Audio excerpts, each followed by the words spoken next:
Hello guys, so welcome back in another video of Enzyme Kinetics. This video will be helpful for all the biomath aspirants, that means all the students who have subject biomaths and including enzyme kinetics. Okay, that means all the biochemistry students and all the biomath student would get some benefit from this video. Okay, because here we will going to solve some questions related to enzyme kinetics. Okay, so let's get started without any further delay. So first question is, what fraction of Vmax is observed when substrate will be 4 km, when substrate will be 10 km? This is the question number second, and a calculation, that is substrate concentration with 0.9 in suffix and substrate concentration with 0.5 in suffix.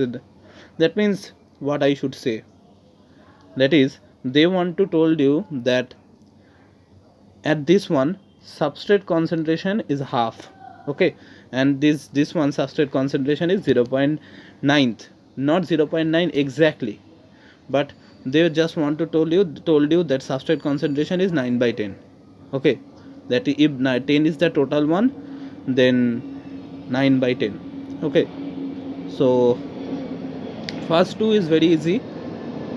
Pure V is equal to Vmax into S Km plus S formula. So in that formula you have to put 4 km in place of substrate concentration. Here also you have to put 4 km. So 4 km plus 5 km. So by cancelling out km you will get this one. Okay, so now if you see this with this one, that is when at substrate concentration is equal to 10 km, you will get V is equal to 10 by 11 Vmax. Now this one. So remember, whenever you will get such type of question, no matter what you will get, if you get 0.8, you can directly write 8 km. Okay, if you get 0.7, you can write directly 7 km, but only in case of substrate is equal to 0.5. That means when they will give you substrate 0.5 substrate concentration, you have to write only km in those cases. Okay, otherwise if they give you 0.4, you can write 4 km. Okay, that is by convention. Okay, just remember this. So by cancelling out 9 km, you will get 9. Okay, so this is our first question. Now let's talk about the second question. Calculate K, the first order rate constant for an enzyme preparation with Vmax km. So now for doing this question, you have to watch my order of the enzyme kinetics video, where I have talked about the order of enzyme kinetics, right? So remember, if I have told you that if the concentration of km is much greater than substrate, then the reaction becomes first order reaction, right? And there Vmax by km was our value of first order rate constant K, right? So by asking to calculate K, they simply want from us the value of Vmax by km. Okay, so Vmax is there, km is there, so 4.6, 2 into 10 to the power minus 6. Now they have told 4.6 micro, right? Micro means 10 to the power minus 6, right? So 2.3 will be your answer. 2.3 per minute, right? Because I hope you know that in case of first order reaction, the unit for rate constant is per time, right? Depending on what you are using as a unit of time. If you are using second, then per second. If you are using minute, then per minute. If you are talking about radioactivity problem, then you will get there as years, per years, right? So that is the idea. Now an enzyme was assayed at an initial substrate concentration, that means S0, 2 into 10 to the power minus 5. In 6 minutes, half of the substrate had been used. The Km for the substrate is 5 into 10 to the power minus 3. Okay, very good. They are asking the value of K, that means rate constant, right? How you can derive this? you can derive this by the value Vmax by Km. Okay, so now let's look on the data. They have given you the value of Km, but they have not given any kind of thing by which you can calculate Vmax for now. Okay, so what you will do? So now, if you have learned about chemical kinetics, then I hope you know that for first order reaction the formula for half life is 0.693 by K, right? So now you know the value of T half, right? Because half life is the time when half of the substrate is converted into product. If I try to give the definition of half life in the context of enzyme kinetics, okay, that means when substrate will be half, or when half of the substrate is converted into product, we can consider that particular time as half life. So 6 minutes will be here our half life. Okay, now by sending K here and sending 6 here, we can easily calculate the value of K, right? And that's what I have done here. Okay, so now if you have not, you don't know about, or if somehow you have forgotten the concept of chemical kinetics, then I would like to recommend you to go and watch the video of physical chemistry that was given by our physics wala sir Alap Pandey. He have given a detailed video lecture series on chemical kinetics, and that is awesome, guys. Okay, you, all the concept of chemical kinetics will be cleared for you, so please go and watch that video. It will be very helpful for you. Okay, now we have the value of K, right? So now, and we have also the value of Km. It was already provided in the question. So now we can easily calculate the value of Vmax, right? So remember, don't bother when you have molar and in other thing moles per liter, but that means in other digit moles per liter. Okay, you can, because moles per liter is nothing but molar itself. Okay, please remember this. Now, so let's back on the question. So now they are asking you the concentration of the product produced by 15 minutes. Okay, again we will going to use the law of first order reaction. So for first order reaction, the equation is initial concentration of the substrate by the concentration of the substrate at that particular time, and this will be a logarithmic value. Okay, so ln S0 by S is equal to Kt, right? Isn't it? So initially our substrate concentration was 2 into 10 to the power minus 5, and now they are asking you the product concentration, right? So now let's try to understand. If we get the substrate concentration at that particular time, then by dividing, sorry, then by subtracting the particular substrate concentration from initial substrate concentration, we can get the value of product, right? Because from that substrate concentration we have now left that substrate concentration, right? And the rest of the part is converted into product, right? So easy. So you can calculate this simply. Now by subtracting the substrate concentration you have get after, or you have left after 15 minutes from the initial substrate concentration, you can get the value of product. Okay, product concentration. So that is the idea.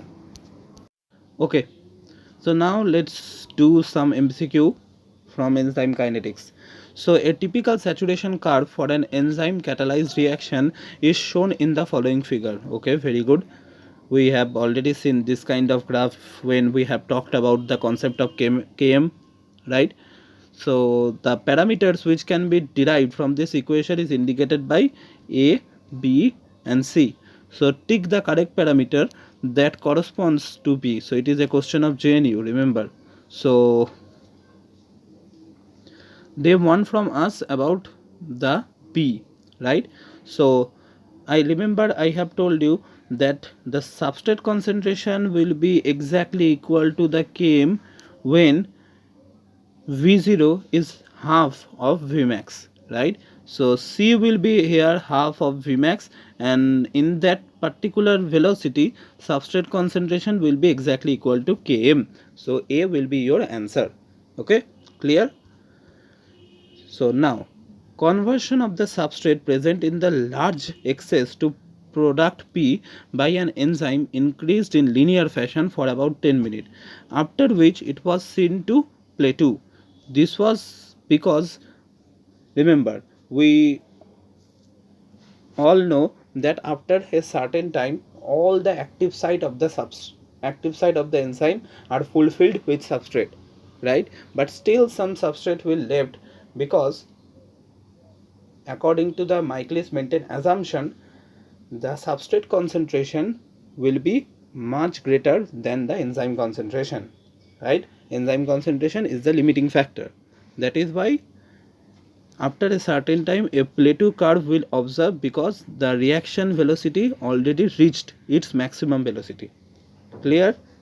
Now, the enzyme following Michaelis-Menten kinetics show a characteristic graph when substrate concentration is plotted against velocity. So this graph, is what? Hyperbolic, right? So C will be your answer. Now, Michaelis-Menten equation states that rate of enzymatic reaction is independent of substrate concentration. Rate of non-enzymatic reaction is proportional to substrate concentration. Non-enzymatic, this option is already cancelled out. Now Km is the enzyme substrate complex association complex. No sir, it will be dissociation complex constant. So now enzyme substrate complex formation is essential in enzymatic reaction. Yes, we have seen this, right? E plus S, ES, E plus P. So enzyme substrate complex is necessarily formed in Michaelis-Menten equation, right? According to Michaelis-Menten equation. So D will be our answer. Okay. Now the Km of an enzyme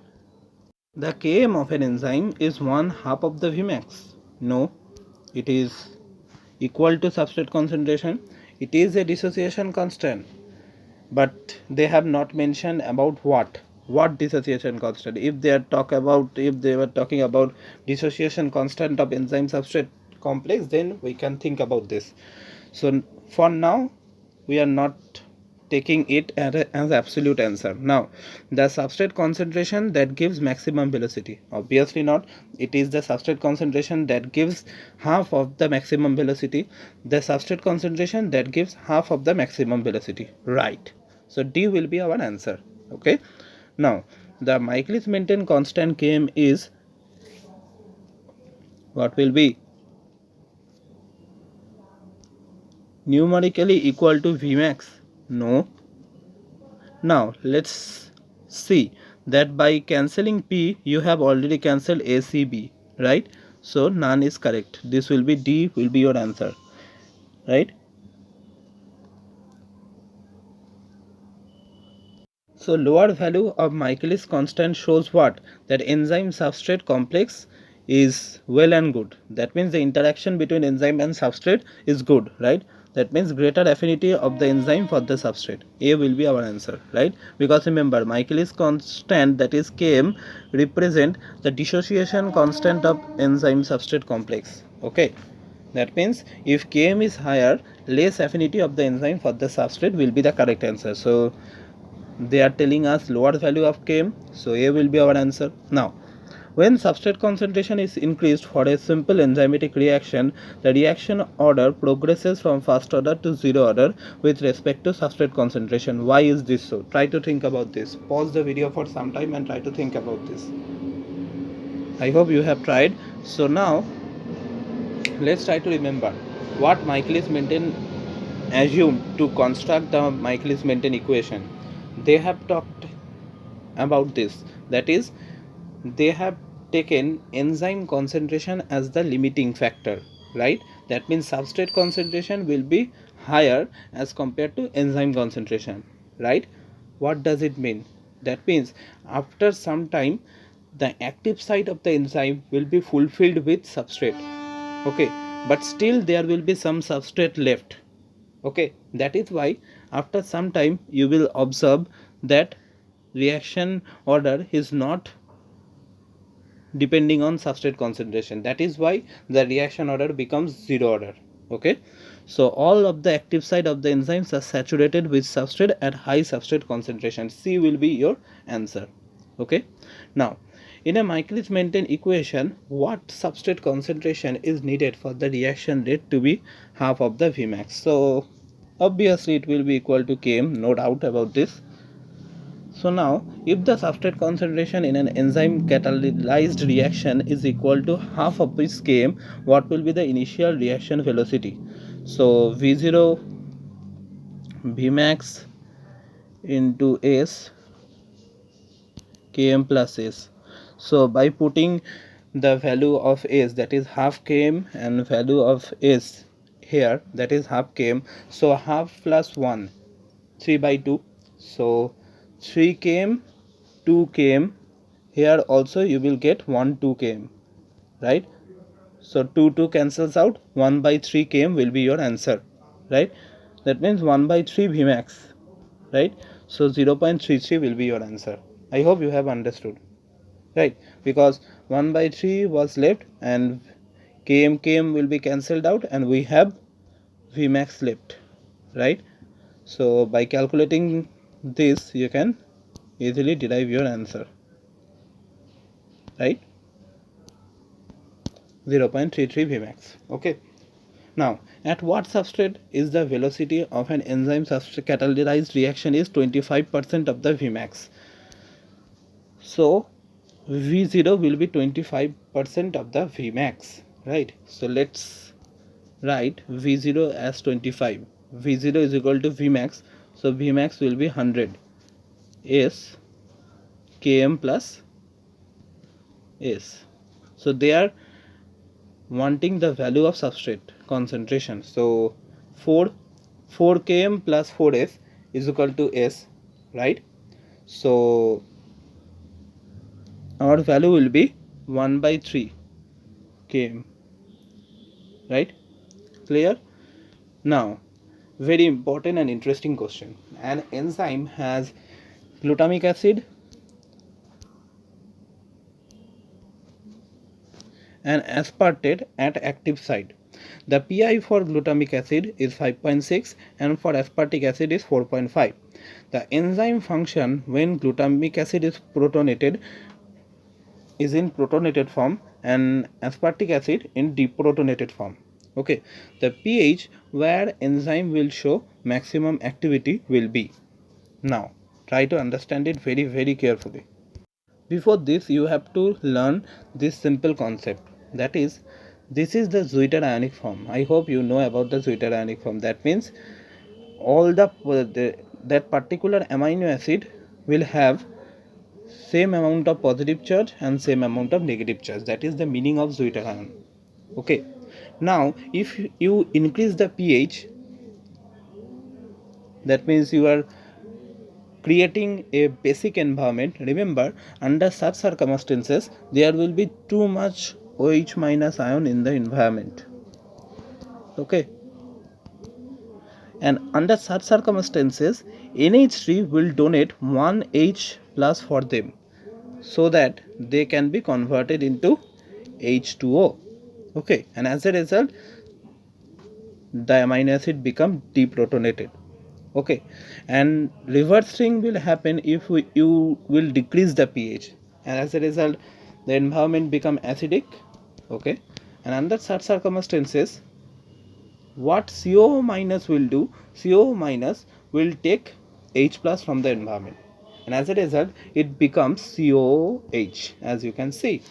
But it, as it have still positive charge, that is why we are telling that at the acidic environment the amino acid becomes protonated. Okay, what does it mean?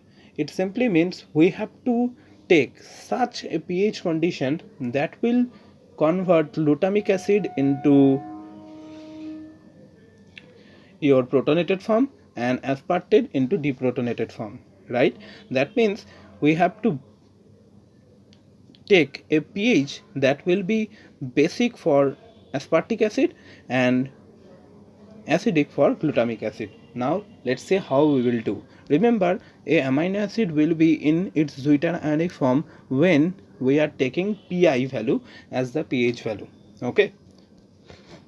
Again, I hope I do not have to mention the concept of isoelectric point, because I hope you know that isoelectric point is the point or is the particular pH value at which the protein will not migrate towards any of the electrode, right?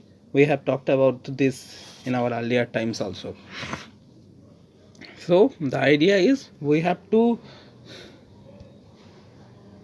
decrease the pH for glutamic acid, right, and we have to increase the pH for aspartic acid. That means any value that is in between 4.5 and 5.6 will be the correct answer. So here B will be our answer. Okay, I hope it is clear for you. Okay, so we will not going to talk about this question now because it is all about inhibition and I have not uploaded any video on enzyme inhibition. We will talk about it later. Okay, so this is directly from the derivation that I have done to create the Michaelis-Menten equation. That is why I have told you, although the entire thing is not important for you, but there are various important concepts there that you have to learn. So you can see there is a MCQ question from that part. So what is meant by steady state assumption that underlines the Michaelis-Menten relationship between substrate concentration and reaction velocity? That means they are talking about rate of breakdown of enzyme substrate complex will be equal to rate of formation of enzyme substrate complex, right?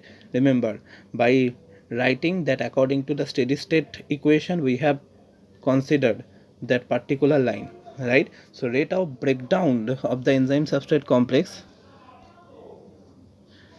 will be equal to the rate of the formation of the complex. Okay, that is option number C will be your answer. Now I have conducted a separate lecture on Eddie-Hopsey plot and this question is from this one, so A will be your answer. So we have already done this question in our Vmax lecture video, so you can watch this one. Now let's come to this part, that is question number 17. For the enzyme catalyzed reaction, that is substrate is going into product where our rate constant is 5, which of the following curves best represent change in S that occurs with time when substrate is added to a solution containing the appropriate enzyme? Now, what Michaelis-Menten have assumed? Now, let's talk about this later. What you will think by looking this type of graphs? It is obvious that you will not going to tick on D, right? Cancelled out. Now, if enzyme is working properly, it is also obvious that this will not going to happen, right? Because this graph indicating that small amount of the substrate is converted into product and then the entire things becomes plateau. But it is not the case, right? So now tell me what will be our answer in between A and B. So your answer will be B. Why? Because remember, according to Michaelis-Menten equation, the enzyme concentration will be the limiting factor. That means some of the substrate will left that will not be converted into product. Okay, that is why the curve for substrate concentration will not touch the x-axis. Okay, so B will be your answer. Clear? Now, last question of today's class, that is the effect of pH on enzyme catalyzed reaction include which of the following? So effect of pH, and we all know that pH is minus log of H plus, so P will be obviously right. Now the ionization state of dissociating group on the enzyme may be modified. Now remember, enzyme is a protein molecule, right? So by changing the pH, we are also manipulating the ionization state of the protein, right? We have just seen this, right? By increasing the acidity we can make the amino acid positively charged, and by increasing the basic environment we can make the environment negatively charged, right? So Q are also correct, right? Now the ionization state of substrate may be modified, it is also correct. Now the protein may be denatured at certain pH value, and it is also correct, right? So D will be our answer, because remember, when we will talk about specifically protein, we will talk about this, that at certain pH value protein may be denatured. Okay, that is why we need to set a optimum pH value for any kind of enzymatic reaction, right? So all the statement here are correct. Okay, so that was the video for enzyme kinetics MCQ practice. So I hope this video will be helpful for you. Thank you.